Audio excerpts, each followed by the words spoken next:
evening. My name is Dave Javid with Plan to Place, part of the Ramey and Associates team. And we're here tonight with our final meeting on a series of meetings we've had the past few weeks on different policy frameworks that are leading into the general plan update process. Tonight is one of the sub-area meetings. This is one of 3 that we've held. Tonight is on the downtown area. And before we get started, I'm going to ask if we can go to the next slide, Megan, and I'm going to ask Jasmine to read this slide, and we have live interpretation available in Spanish tonight. She'll read this slide and we'll open up that room. Para los que necesitan interpretación en español, por favor, vayan a su pantalla, vean el icono que se ve como un globo. Por favor, haga clic o haz clic en el icono del globo para interpretación en español. Escoja el español como su lenguaje preferida y luego todo se va a interpretar al español en simultáneo. Gracias. Thank you, Jasmine. Thank you. So with that, we now have the Spanish room open. So we can go to the next slide. So as I mentioned earlier, tonight we're here to discuss a policy framework for the downtown area. So we're going to have a brief presentation really to get you up to speed with all the great things that have gone on to date with the engagement we've done and the planning effort to date, and then give you an overview of the framework and the different outcomes and goals and policies related to the downtown area. Throughout the meeting, we're going to be doing a few live polls. For those of you that haven't experienced that, it's a fun and interactive way to get you all involved. And then most importantly, we have a space for small group discussions, and depending on how many folks join us here tonight, we might end up staying together as a larger group or break up into smaller groups and have a facilitated discussion. So we hope you stick around for that. And then at the end, we'll do a quick report out of what we've heard tonight and then talk through next steps and where we go from here. So next slide, please. So as I mentioned before, this is a culmination of a lot of great input that we received from you all through many engagement efforts leading up to now that helped us develop and reflect back and create these technical analyses that now kind of start to frame the different elements of the general plan and the different major topics that will be covered. We're really here tonight to review that and then to solicit input from you all on the different outcomes, policies, and goals really is the most important part. And then I'll talk a little bit about after this meeting, how there'll be other opportunities to do that as well. So if we go on to the next slide, please. So I wanted to note that the chat is open, and you'll notice that at the bottom of your window. If you go to the chat, if you have any questions or comments or feedback throughout the presentation, definitely feel free to leave it there. As I mentioned earlier, we're going to be doing live polls throughout the meeting so that you'll have an opportunity to tell us a little about yourself so we understand the demographics and who's with us here tonight. And we'll also ask you other topic-specific questions as we go. We'll go into the breakouts, and then I'll be saying this a lot here tonight, but we do have meetings recorded. We do have all of the policy frameworks up on the project website, and we'd love for you to go there and take a survey or interact with the feedback form and give us topic-specific input. You could leave comments and all this other great information for us, and we'll let you know exactly how that works, but I really want to highlight that, and that's at www.shapessf.com. So with that, we are now going to launch our first live poll. And if you haven't experienced this before, it's through Mentimeter, and to access the website either on your mobile phone or on the laptop or computer you're on in a separate window, if you can go to www.menti.com, that's MENTI.com. And then once you're there, there's a code that we'll need you to punch in so you could access the questionnaire, and that's 84487962. Again, that's 84487962. And then once you're there, you're going to see a bunch of different questions. I'm going to turn it over to Diana here in a second to take you through it. But just as a reminder, you'll have an opportunity to answer those questions throughout tonight's event. So don't feel anxious if you don't get to the question as Diana brings it up on the screen. But we're going to start with a block of demographic questions now, and then we'll come back to this again later on the presentation. So Diana, take it away. Perfect. Hello, everyone. So thank you for already starting. We decided that we wanted to start with a question to warm us all up. We are wondering if you're wearing shoes, slippers, flip-flops, just socks, or not wearing any shoes. And so far we've had 4 respondents, and most of you aren't wearing any shoes. Okay, we'll move on to the next question. We want to know how old you are as well, because we're making sure that as we're doing our engagement that we're seeing who we're reaching out to, not just folks in terms of race, which you'll see later on, but also through age. And so we have folks between 18 through 30 and 31 through 64. The next question is asking your race and ethnicity. And so we have a few Latinos, we have Asian and Black folks as well. And remember, if you're just getting on and we're already on here, you can still log on and take part in the poll. And so we also wanted to know where you all lived. Downtown, which makes sense, and Lindenville, which also makes sense. And there's a few folks who don't live in South San Francisco. Okay, let's move on to the next question, asking where you work. Okay, one person works in downtown and most of you do not work in South San Francisco. I think that's something that we've been seeing quite a bit at these meetings. We also wanted to ask if you've ever attended a Shape SSF event. So that includes all the workshops we've been having this last month. We started this process in 2019, so it's been a few years. Okay, so a few yes, a few no. And I do want to jump into, I think, 2 more questions. How did you get to work prior to the pandemic? Okay, most of you drove alone. Some of you carpooled, and some took the public bus. And just one more question. How many days a week do you intend to be in the office after the pandemic? Okay, so 0 days and 3 days seem to be tied so far, but we also have folks saying 1 to 2 days or 4 to 5 days. All right, and so I believe we may have 2 to 3 more questions after this that we'll get back to you all after you've heard the presentation. So I'll pass it back on to Dave. Thank you for taking part. Thank you very much, Diana. And actually, I'm going to pass the baton over to Eric to give you a quick overview of the general plan process and the engagement to date and a little framing of the discussion tonight before we hand it off to Megan. So Eric, over to you. Thanks, Dave, and welcome everyone this evening. And I'd like to just welcome, it's awesome to have new folks come to these meetings. We've been doing this series of 10 community conversations over the last several weeks, and it's great that there's a lot of folks who are returning. I see a lot of the same people who have attended previous events, so thank you for coming back, and then new folks today. So we're happy to have you here tonight. For the next few minutes, my job is really to just tell you a little bit about the general plan update itself, what it's going to address in some of our initial community engagement that we've done to date. As many of you know, the general plan itself is a long-range policy document for the city. And every city and county in California is required by state law to have and to regularly maintain their general plan. The plan itself sets forth a 20-year vision for the future, really building on community assets, community strength, the things that people value in the city, while starting to tackle both existing and emerging challenges into the future. And the general plan itself helps to guide not just policy development, but also future development applications within the city. Next slide. This graphic shows the simplified process for the general plan update.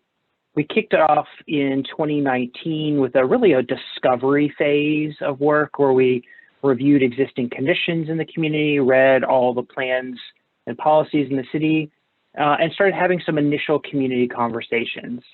From here, we published a series of existing conditions reports, which are available on the shapessf.net website for you to review.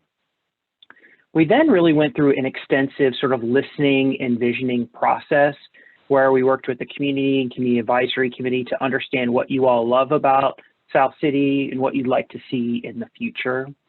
This really helped us to draft that vision statement, those core values and guiding principles, which I'll talk about in just a few moments. We then moved into a phase of the project where we developed land use and mobility alternatives to the city.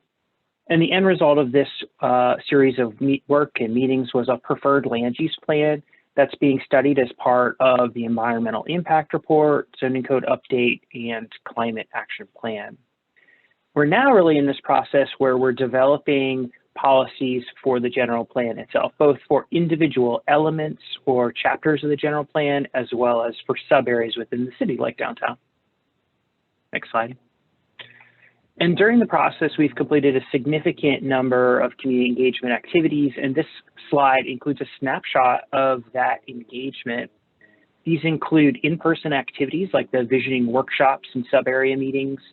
And then during the COVID-19 pandemic, we've really pivoted to more virtual engagement.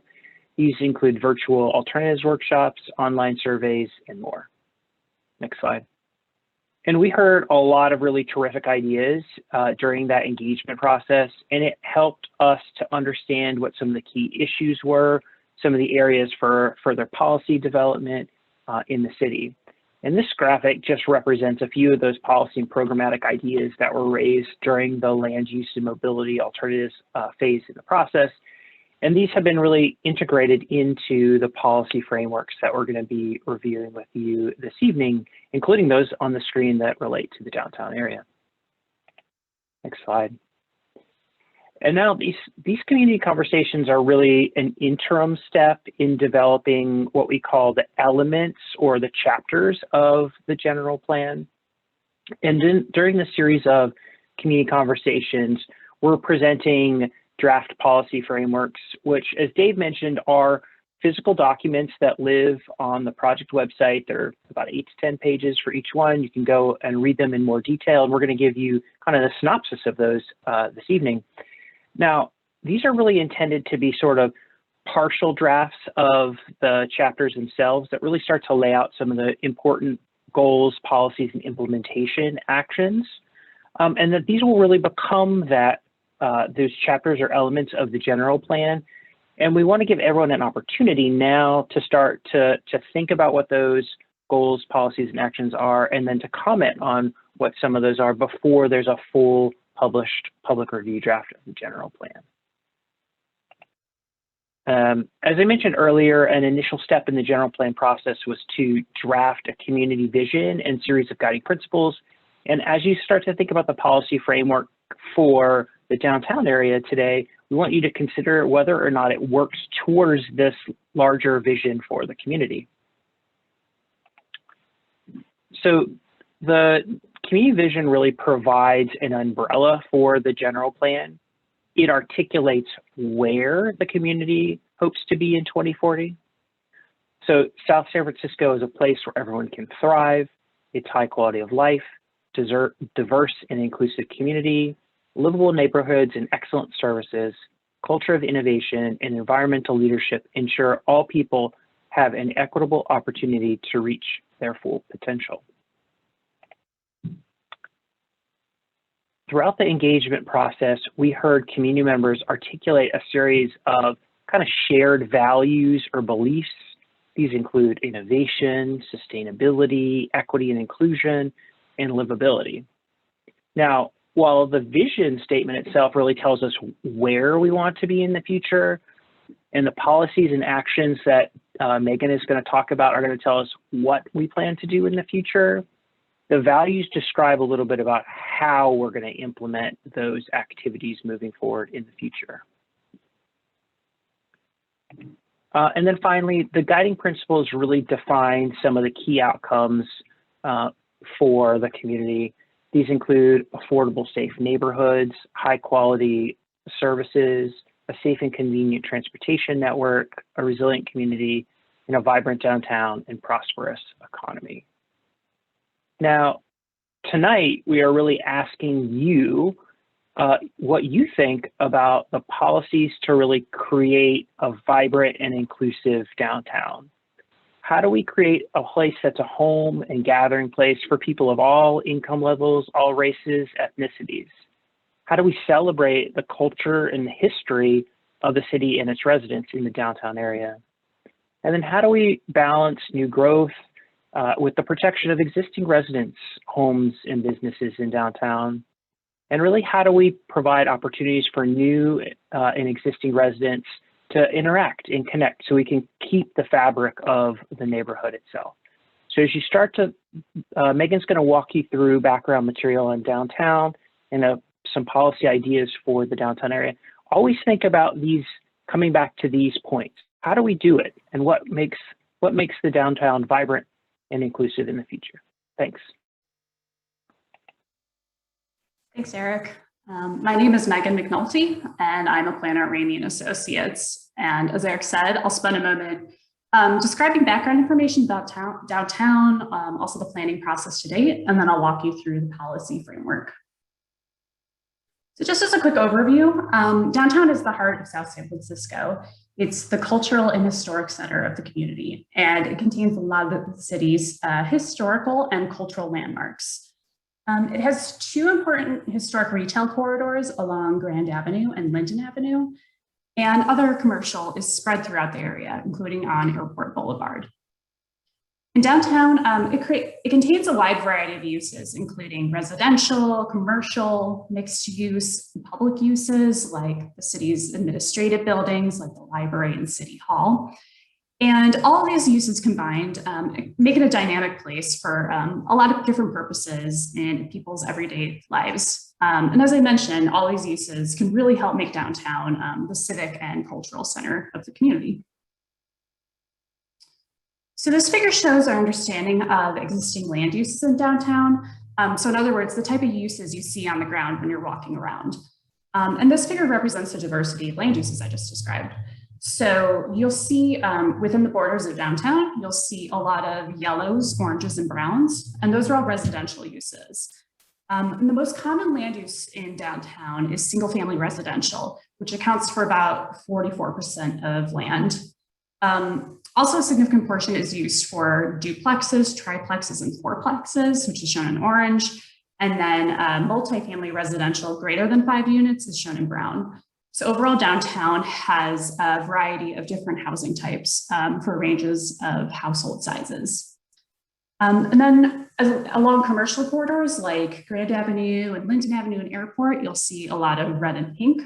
Red represents retail and services, and pink represents office uses. And you also see mixed uses in these areas. Blue represents public uses. So this includes schools and city-owned facilities like City Hall, I just mentioned. And you can see these prominently in the downtown core area. And then finally, parks and open spaces are shown on the map in green. And we do know that a very small amount of land downtown is used for parks and open space. And it really speaks to a need to create more gathering spaces for residents. So moving on, walk you through community feedback we've heard throughout the general plan update process specific to the downtown. And then I'll describe how this feedback has shaped the policy framework. So we've had several community engagement activities throughout the general plan update process, focused specifically on gathering input from the community about downtown. So starting in the fall of 2019, we held a community meeting to understand community priorities, visions, opportunities, concerns in the downtown area. And then with that feedback, we developed a few land use strategies or land use alternatives, which we shared with the community in the summer of 2020. And then the community was able to provide feedback on the land use alternatives. And then finally, with that feedback, we developed a preferred land use plan in the fall of 2020. So as I'm mentioning, we've incorporated feedback from the community about downtown through into products that we've been developing throughout the general plan update process. And they've really informed the policy frameworks I'm sharing with you today. And this is important to ensure that the policy frameworks, that they're really driven by the priorities of downtown residents. So what have we heard from the community about downtown? Well, as Eric said, we've heard a lot of great ideas. We've heard a lot about the desire to celebrate history and culture and diversity of downtown and its residents, and again, maintain downtown as the heart of the community. However, we have also heard concerns about displacement and the need to protect residents and businesses against threats of displacement. We've heard about the need for improved bicycle and pedestrian connections and enhancing the appearance of streets and corridors like Grand Avenue. Again, we've also heard a lot about the need for parks and gathering spaces and that the general plan should seek opportunities to expand access. So with the input from the community combined with findings from existing conditions research, we developed a vision statement for downtown, which I will read aloud. And this vision statement, it describes what implementation of the general plan should achieve. So downtown is a home and gathering place to people of different income levels, races, and ethnicities. It is a center of art and culture, small and local business, housing, and transit that embrace the entire community. It celebrates the culture and history of the downtown and its residents. New growth is balanced with policy, action, and investment to protect vulnerable residents, homes, and businesses from displacement, allowing them to sustain roots in the community. New community gathering spaces provide opportunities for existing and new residents to connect and interact. So the vision translates into a map. It's called preferred land use. And the preferred land use map shows where certain types of land uses will develop and occur throughout the general plan update. And this is a map that helps implement the vision described. So the preferred land use plan, I'll note that it builds off of the city's adopted downtown station area specific plan. So the preferred plan actually retains most of the existing general plan land use designations described in this plan. Because many of the general plan land use designations downtown are actually not changing, this can help create a more predictable incremental pattern of growth downtown, especially near the downtown core and in some of the more residential areas. But there are a few new features of the preferred plan, which I'll describe in more detail throughout the presentation. So one new feature is the concept of creating like a new mixed use neighborhood along Colma Creek and transforming Colma Creek into a community amenity that provides recreational space for benefits and employees across the city. And then the preferred land use plan also creates a mixed use corridor along Airport Boulevard that would allow commercial and residential uses and support neighborhoods serving retail. This is just an example of the types of buildings that may be allowed under the preferred land use plan. So as I mentioned earlier, most places don't have land use designation changes, which would help probably preserve the character of most existing places in downtown. But again, one place that may change is south of Railroad Avenue. This is the Colma Creek area I described. This area would allow higher density mixed use development, including residential, retail uses, and a park, which is nearby downtown and could serve downtown residents. In addition, near the freeway, roughly south of the Caltrain tracks, there may be opportunity for higher density mixed uses and residential. And then again, a northern end of Airport Boulevard near the intersection of Linden, like I just described, the preferred plan introduces mixed uses to support neighborhoods serving retail that would benefit residents. So this just quickly summarizes opportunities and challenges that you should think about when I'm describing the policy framework. And this is based on what we've heard from the community.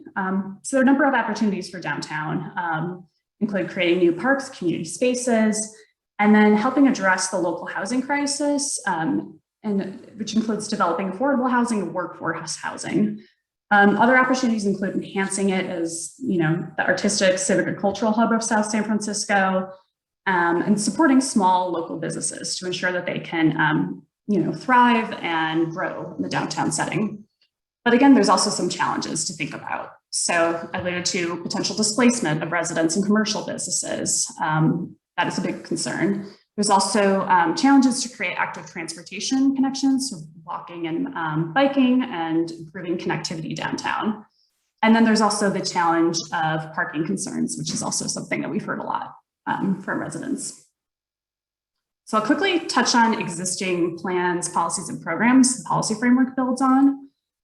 This includes a number of plans related to Colma Creek adaptation, includes a Caltrain station area plan, Parks and Recreation master plan, plans related to active transportation, and studies related to historic resources. So this really builds on a lot of existing plans and studies in South San Francisco. As I noted, there's also a specific plan for downtown, which was developed with extensive community engagement. And as I mentioned, it establishes a land use pattern that's mostly been retained in this general plan update. So the policy framework itself, I'll start just the basic structure of the policy framework. So it includes, each sub-area policy framework includes a vision statement. And again, I read that earlier. This describes what we want the district to be in the year 2040, like a compass. And then there are a series of guiding policies and implementation actions laid out to help achieve this vision. So I'll dive in here now. The first goal is to support existing commercial development downtown, including retail, restaurants, and services. And this goal speaks to community feedback related to helping local businesses and protecting them from displacement to ensure they can continue to grow in downtown. So policies here can support commercial businesses by really providing city support and assistance. So there could be assistance through upkeep and maintenance, and by ensuring that city's policies continue to support and retain downtown as a shopping and dining destination. There's also an opportunity here to establish development requirements that could retain community spaces that are affordable for community-based organizations. Next, another goal is to promote residential mixed use and employment uses downtown, however, in a scale and in a character that's compatible with the existing downtown. And this goal supports overall general plan objectives to provide affordable housing opportunities and provide new commercial development. But it also aims to ensure that downtown residents are not adversely impacted by new development and that the downtown community receives benefits from new development. So policy language here, it really aims to be strategic about the amount of pace of growth downtown and where it happens to minimize impacts on residents. So this includes focusing on housing growth, like outside of the downtown core, near the Caltrain station, along Airport Boulevard, and south of Railroad Avenue along Coleman Creek. And this goal also aims to ensure that new housing built is affordable to a range of income levels and housing types. I want to transition here quickly to an emerging practice, which is transit-oriented communities. And TOCs are places where housing, employment, daily amenities, et cetera, are located near convenient and frequent transit services and where people can easily walk and bike. So the goal here could be to create a transit-oriented community downtown, especially near the Caltrain station area. And this would help reduce car trips, create new gathering spaces and amenities, and provide opportunities for people to connect with each other. It's also important to ensure that the new amenities and spaces are within convenient access of people who live a little bit further from transit downtown. So improving walking and biking connections to transit-oriented communities would be really important. This is also related to the concept of 20-minute neighborhood. And this is a neighborhood where people can reach services, amenities, recreation, and transit within a 20-minute walk. So this supports positive health outcomes. And it also, again, builds community and helps create connections, just by walking and seeing people on the street. So in order for a 20-minute neighborhood to work, you need many things on this list and the diagram combined. So you can't just have one or two of these things. Like that's not enough to encourage people to incorporate walking into their everyday routine.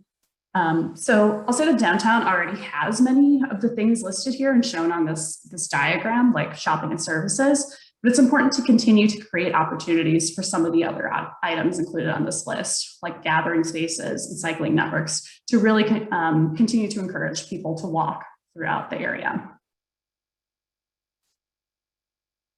This goal is important because it helps create opportunities to live downtown, but it also aims to protect existing residents from displacement. So we've heard a lot of concerns about displacement and also concerns about ensuring new housing developed is affordable. So ideas here include exploring possibility to leverage the city's publicly owned land to support housing affordability. It also includes policies to develop moderate density housing types like duplexes and triplexes. And this could help increase the supply and diversity of housing types downtown to give people more options to live in different housing types. There's also a possibility, a policy to explore the idea of a community land trust or shared equity homeownership models to expand homeownership opportunities to a greater range of people living downtown. And then finally, it includes policies aimed to protect residents from displacement, like preserving existing affordable housing and increasing rental assistance. So I'll dive into another emerging practice. So other cities like Fresno, Portland, and San Jose have developed anti-displacement plans. And these plans include strategies to build affordable housing, protect and support residents, and preserve existing affordable units. And these plans develop a range of strategies and identify funding mechanisms to implement the strategies. So the general plan could include anti-displacement policies or an action for the city to explore developing an anti-displacement plan like this. Next, I've already sort of gotten to this point earlier, but this goal speaks again to the idea of ensuring development benefit residents, and it fits in with the existing community character downtown that residents love. So it ensures, again, development is built at a scale and in a character consistent with downtown's existing character. And it also identifies strategies to ensure development along Palma Creek is context sensitive. So what I mean by that is that it incorporates design that's ecologically friendly and is an engaging place for pedestrians and people to gather in front of Palma Creek. Next, this goal speaks to transportation, and it focuses on creating like a well-connected and accessible downtown with quality transportation options. This includes providing more convenient connections within the district and also outside the district to east of 101 in Lindenville.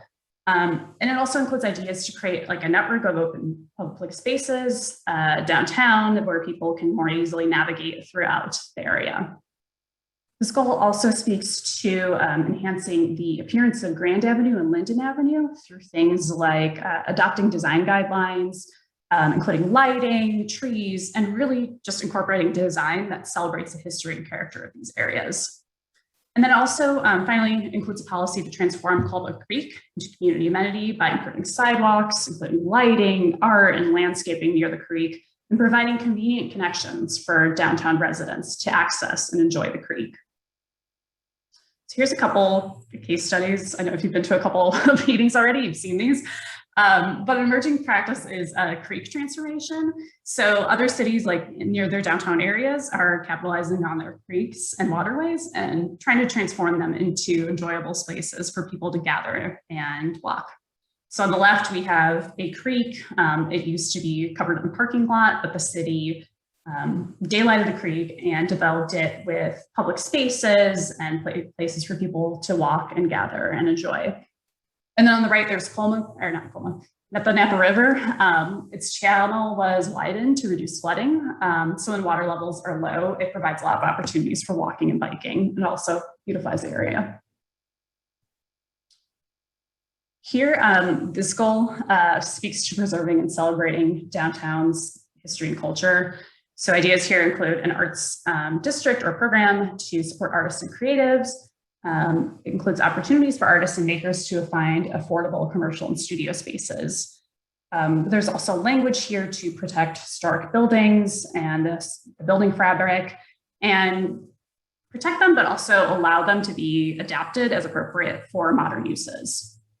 This goal also includes language to beautify downtown through arts and cultural elements. So this includes things like gateway elements, signage, signs welcoming people downtown, and beautifying passages between buildings. And this could create like a unique pedestrian environment and connect people throughout the downtown. And then finally, the last policy here speaks to encouraging community events and programming to really activate spaces and bring people downtown and celebrate. Here is an emerging practice, cultural placemaking. So cities can incorporate signs, maybe create special places, include arts elements, and amenities that point to an area's history and culture. So some examples include signage in Oakland, and it directs people to different points of interest in the neighborhood. And there's also elements that like can brand places and really make them unique, like the arch in downtown Pleasanton.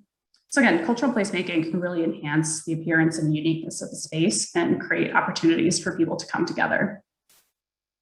And then finally, this is my last goal here. And this goal is specifically focused on improving access to parks, gathering spaces, and other public amenities downtown. And again, we know that this is something that's really important to the community downtown, given the lack of park space. So this is a really important goal that we have here.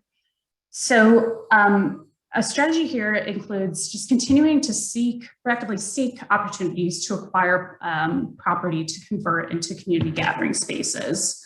Again, downtown, it has a building fabric that's pretty built out. So the city can continue to identify opportunities to develop places for gathering. There's an opportunity area for a park just south of downtown in the Railroad Avenue area that I described earlier, should that area redevelop. And the general plan could foster convenient connections for downtown residents to access that park should it develop. There may also be some more short-term strategies to activate and beautify existing spaces downtown for people to enjoy and spend time in. And this could be achieved through creating a network of mini parks, pocket parks, public plazas, shared spaces, and other places downtown. And by beautifying corridors, alleyways, and connections between buildings, basically encouraging people to spend time together outside. And then in addition, the city could expand active park space on City Hall property, making it more usable for recreational purposes. This is actually from the Parks Framework, but I thought I mentioned it here. It's not listed. And then I think this is my last slide. This is an emerging practice related to downtown public spaces. So thinking how to use space, like the limited space and built out areas, to create memorable and unique spaces for downtown residents. So for instance, some cities like Oakland have allowed parklets in street parking lots. I'm sure you've seen that a lot throughout COVID. And this can create a memorable experience and create opportunities for gathering. Other cities have developed small spaces into pocket parks. And again, though pocket parks are small, they can create places to gather. And at least this example, they can incorporate art from local artists, so they can also support goals to support downtown's culture, history, and community. So that is the end of the policy framework section. We have a quick Mentimeter survey.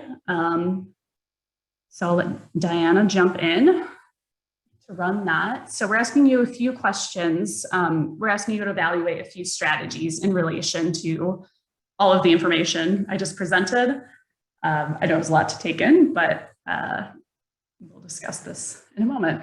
So Diana, I'm going to stop my share. So again, the Menti code is 84487962.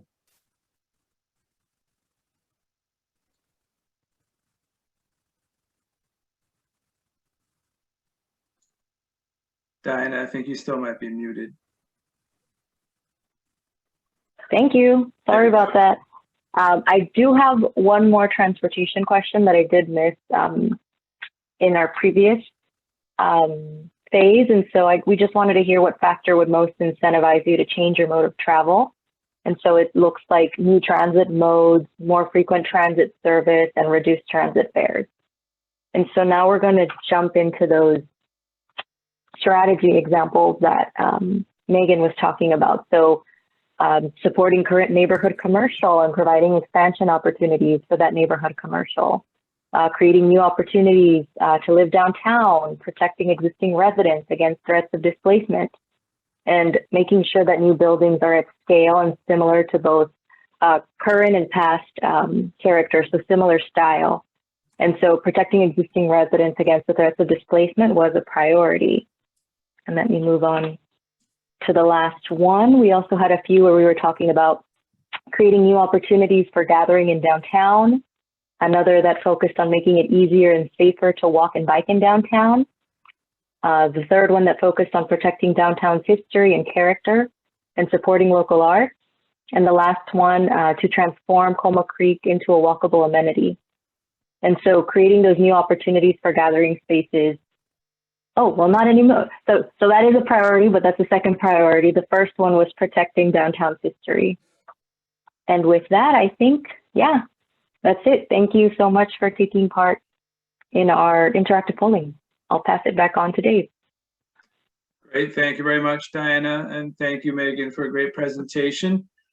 So as I mentioned earlier, we are going to try to transition possibly to 2 groups here, so that we can have a discussion about some of the main topics that you heard here today. I do see some questions coming through the chat as well. All great questions about location of parks. I think the area that's defined for downtown. And we could definitely take those questions with us. I want to leave plenty of time for us to get into the small groups, so we can take those questions with us to the small groups. That would be great, and have a kind of an in-depth discussion there. Before we do, as we typically do, we do offer 1 room that could be facilitated primarily in Spanish. And Jasmine, our Spanish interpreter, is letting folks know that are on that Spanish channel, if you would like to be in that room, if you could use the hand raise feature, which is either at the bottom of your window. If you go to reactions, you can get to that hand raised, and or it might be through your participant window. If you can take a look at that and let us know if you would like to be part of that discussion, please use that, and I'll see it pop up on the participant window and we can open up that room. I'll give it just a minute here. Okay. It looks like we are set to move into the room. So I'm going to go ahead and click a button now, and you're going to transition. You're going to have a facilitator in each room that's going to walk you through some discussion topics. After you do a round of introductions, you'll have that conversation together for about a half an hour. Then we're going to transition back here. And we're going to do a report back, so we hear all the great topics that you all discussed in each individual room, and then we're going to talk a little bit about next steps, and again plug that online survey the best we can, so you all go there as well to continue to give us feedback, and then we'll go ahead and wrap up hopefully right around 7:30. So with that, when I click this button, it's actually going to transition you right into the small groups. If not, you'll see something pop up on your screen that'll ask you if you'd like to move into the small groups, and I hope you all will oblige us and move into the small groups and continue the great discussion that we've had thus far. So with that, without further ado, you should be going into the small groups now. Have a great time. We'll see you back here. Bye-bye. Come back. Just going to wait a couple seconds here, make sure everyone is able to get back with us. And then we're going to do a quick report out. And then we'll talk through some key next steps, and we'll send you on your way. So I'm just going to wait maybe 10 more seconds here, and we will get going.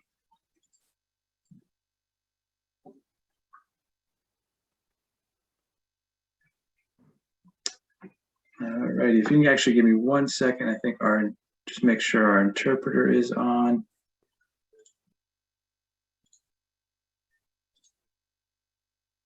Okay, so let's go ahead and start with Megan. Do you want to give us a quick synopsis of key themes from your discussion?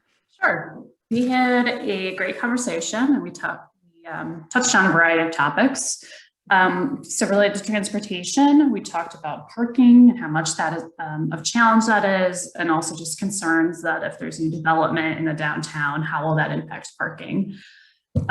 So we talked about any improvements in transportation, need to keep in mind existing residents, and there should be ways to provide parking permits for existing residents. And actually, Mike, the city manager, explained how residents can go about doing that. So I think some members of our group found that helpful.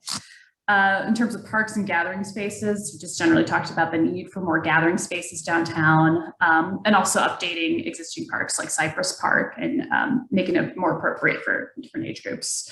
Talked about the need for a community center or a teen center, and a place like maybe having a place in these facilities where a staff member or somebody can be staffed and help with permitting and any questions people may have in processing applications. In terms of businesses, we talked about the need for a grocery store, and also the need for the city to be able to provide assistance to non-English speaking business owners to ensure that they're able to access the city's services. In terms of residential, high density residential, like the ones we showed in the presentation today, is a bit of a concern, maybe too high, not in character with the existing area. We also talked about affordable housing and ensuring that housing is affordable to the community based on the median income level and characteristics of residents who are currently living in South San Francisco. And generally, it should be easier for people, again, non-English speakers, to apply for affordable housing, and it should be easy to apply if you have language barriers. We also talked about senior housing and just amenities and services needed to support seniors aging in place in South San Francisco. And making it really a place that's friendly to ages, people of all ages, including, you know, play lots and things in Cypress Park for young kids, accessibility for seniors and more. And again, back to the outreach point, again, just really being inclusive with city outreach engagement, ensuring that people who don't speak English are able to, you know, obtain city services. Excellent. Thank you so much, Megan. Sound like a great discussion. Next, we'll go over to Eric to give a quick synopsis, and then we'll go from there. Okay, thanks, Dave. We heard some of the same themes that the other group did as well. I'm going to highlight a few things that were a little bit different about our group. We talked about the businesses downtown in particular. There was suggestions for things like policies related to vacant property and penalties, perhaps for keeping them vacant, to really encourage and incentivize those properties to have a use, an active use in them. We talked in a related way about trying to incentivize in those spaces things like community spaces, art spaces, nonprofit. So that was an idea that came up in our group. We talked about the need to support businesses in downtown and how retail rents are potentially going up in the downtown area and pricing out some of those businesses. We also talked about the need to like support some of those downtown businesses with things like hyperlocal loans for small kind of hyperlocal loans for businesses to kind of continue to evolve their business over time. We did also talk about kind of the history and fabric of downtown in terms of the building and making sure that that can kind of maintain throughout time. And I wrote down a quote actually, which is downtown as an anchor for generations. And so not just this generation, but the next one and the past ones. And it's kind of a common point of reference for all members of the community.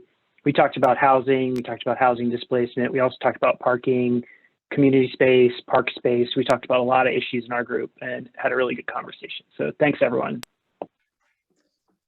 Thank you. And thank you all again for being with us tonight and for your patience through this process and giving us all this great input. Really, really helpful.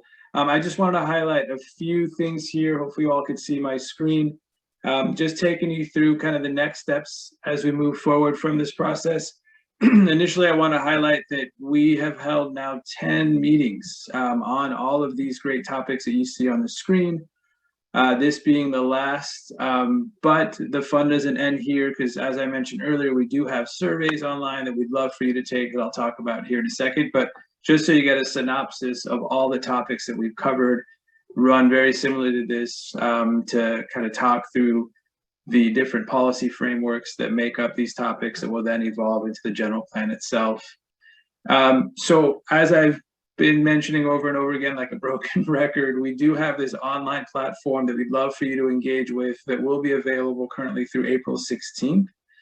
And it's a way to really delve in deeper into each one of these topics to a much greater level of detail, as the entire policy framework is there for you to digest and dissect and add comments to, and really kind of evolve the conversations we've had about outcomes and metrics and policies and actions moving forward. So we really hope you take advantage of that. And the way you do that is if you go online, and you go to shapessf.com/policy-frameworks, you'll get to see all of the different topics. You can choose what topic you want. You dive into that policy framework. You could add comments then on top of that document. You could add comments on top of other folks' comments. You can up and down vote comments. It really kind of helps us understand the why and how and the priorities that you all have. So we really, really hope that you take advantage of that. And please do share that with your neighbors. We'll continue to send out information through our outreach channels to make sure that you all know about this and have access to it. So we really do hope that you take advantage of that. And then finally, as I've typically mentioned, again, everything is on the website at shapesssf.net or .com. And if you do have any follow-up questions, Lisa Costa-Sanders is your contact at lisa.costasanders@ssf.net. And with that, unless there's any other thoughts from the project team or others, I believe we are going to Can I add one more thing, Dave? Yes, sure. Go ahead, Diana. I just want to emphasize that for all of these policy frameworks, we have about 9 different documents that are 5 to 8 different pages. For downtown, you're going to see that information in the land use policy framework. And so once you get into the website policy framework, you'll see a table and you can click, there's going to be 9 different links that will take you to those specific policy frameworks by topic. And then we have them translated in English and in Spanish. And we've been uploading all of the presentations for all of these meetings, all of the recordings in English and in Spanish as well. And so if you didn't get a chance to attend all the other meetings, you can go in and listen in. We also have some primers. So if you're not as familiar with sustainability, we have like an 8-minute video that just gives you an introduction to what sustainability is and why it's important in South San Francisco. And so we have a whole lot of information and we're looking forward to getting all of your feedback. Excellent. Great recap, Diana. Thanks so much. With that, we're going to go ahead and close the meeting and let you all go enjoy your evening. So thank you again for joining us here tonight, and we hope to see you again soon. Take care all. Bye.